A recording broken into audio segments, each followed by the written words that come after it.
Movie critic అంటే ఎవరికైనా తెలుసా?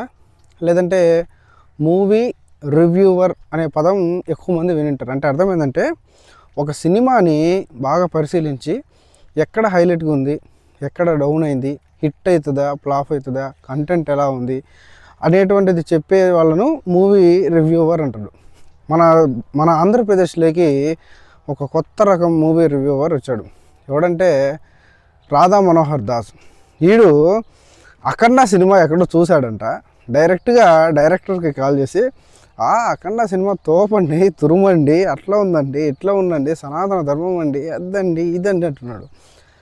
వీడు గురువు, 10 మందికి నీతులు బోధించేటోడు. నేను ఒకటి అడుగుతున్నా, అఖండ సినిమాలో కేవలం సనాతన ధర్మం మాత్రమే ఉందా, లేదంటే ఇంకా వంపు సొంపులు ఏమన్నా ఉన్నాయా? లేవా? వాడికి నచ్చింది ఏంది?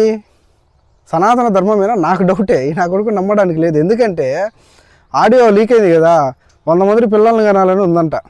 కొంపదీసి హీరోయిన్ను చూసి ఏమన్నా అది చెప్పుకోలేక సినిమా బాగుంది అని చెప్తున్నాడో, వీడు తేడా నా కొడుకు నమ్మడానికి లేదు.